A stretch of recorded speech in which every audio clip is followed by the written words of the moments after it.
All right, guys, welcome back to another video. Today, we're going to talk about doing a 15-year versus a 30-year mortgage and some of the considerations there. Now, when we looked at the amortization table, if you remember, on that example of buying a $450,000 house, if we did the 30-year option versus the 15-year, then we are paying $800 less per month. So obviously, by stretching out the term of the loan, you're going to have a lower monthly payment. Okay, so that's one consideration is cash flow. The other consideration is total interest paid over that time. With the 30-year, we're paying about $240,000 of interest.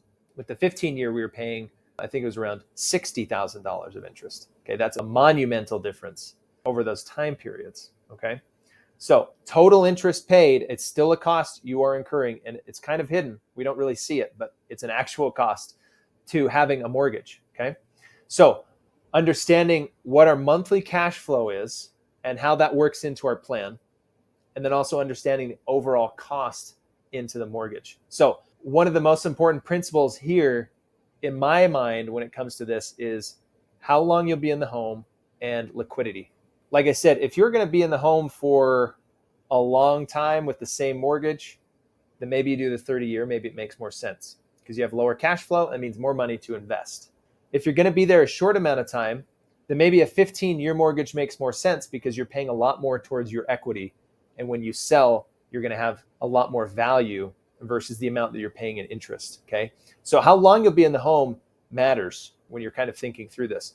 But liquidity and flexibility with cash is probably one of the most important. If you do a 15-year mortgage, you are tying up that cash for that period of time, no matter what. So you will always have to make that $2,400 mortgage payment each month versus the $1,600 mortgage payment. Okay, that's $800 a month in cash flow.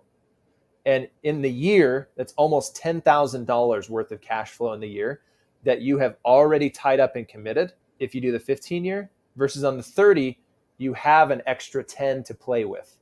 Liquidity is really important. We saw during the pandemic when there was a ton of uncertainty, right? The markets plummeted, everything shut down, right? That was absolutely crazy. Nobody could have foreseen that.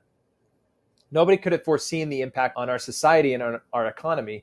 When businesses shut down, people go back home, and all of a sudden, oh, shoot, I don't have any money, right? The government had to send a ton of checks to everybody, right? So if you have commitments and obligations to your cash flow, like a mortgage or like other debt payments that you have to pay no matter what, that really increases the amount that you need to have saved in your cash reserves, right? You need to have liquidity to be able to pay your obligations and to continue to live if something happens.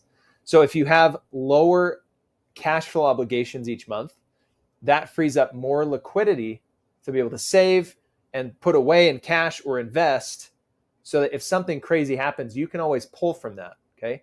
If you're putting it into a 15-year mortgage and you're committing that much cash flow there, it's much more difficult to access and get liquidity to your equity in your home. Obviously, you can do home equity line of credit or home equity loan and access it that way, but that takes time. Okay, you have to be approved. You have to go through that process with the bank. Usually it takes like 15 to 30 days for that to happen. And so you're locking up liquidity, and to access it, you have to ask permission of the bank. They have to give approval through certain parameters. But if you have the 30-year, then you have flexibility. Now, you can always pay off your 30-year loan and continue to make payments as if it were a 15-year loan, right? Nobody's saying that you can't pay it off in 15 years, but having the flexibility to do it or not do it is what I value. The flexibility and liquidity with my capital is one of the most valuable things to me. So if I have illiquid money, which means money I can't access quickly, then that really restricts what opportunities I can take advantage of. So 15-year versus 30-year, you can run the math, see how much interest you'd save, see how much you would be saving in monthly cash flow that you could invest, and so on and so forth. And you can look at the math and do the numbers. Ultimately, it comes down to how much are you investing. If you're investing enough to take care of yourself in the future, then you're probably okay either way, all right? Now, the one caveat here, and I'll end on this, if you do the 30-year mortgage and you're saving $800 a month in that payment, you actually have to invest that money. Okay. If you just spend it, then you're actually not getting ahead. You're further behind. Okay. And you'd be better off doing the 15-year and just being obligated to pay that towards your home. So if you do the 30-year and say, I'm going to invest the difference, then you actually have to invest the difference. Like, you have to create the plan to make that happen. It's part of this process. It can be part of your action items for your financial plan, but you have to do that. If not, and if you don't think you're going to do that and be committed, then maybe it just makes sense to force yourself into the 15-year option so that you are forced to save that amount towards equity in your own home. And at least it's doing you some good instead of just kind of evaporating or being spent somehow. Okay. So you've got to be intentional about that. That's one part that's left out. People say, I'll do the 30-year and I'll invest it. And then they don't invest it. And then they still have a 30-year and they paid a 10 more in interest, and they're further behind than they would have been. So know yourself and know what kind of you are inclined to do and what you think you can do. And as long as you're intentional about it, it's all good. As long as it fits within your plan, it's all good. So that kind of wraps up our mortgage decision conversation. So we're going to move on from here. I might add some additional videos later, but yeah, that kind of wraps up the basics right now. So we'll see you guys in the next video. Stay disciplined, stay focused. Your goals are within reach.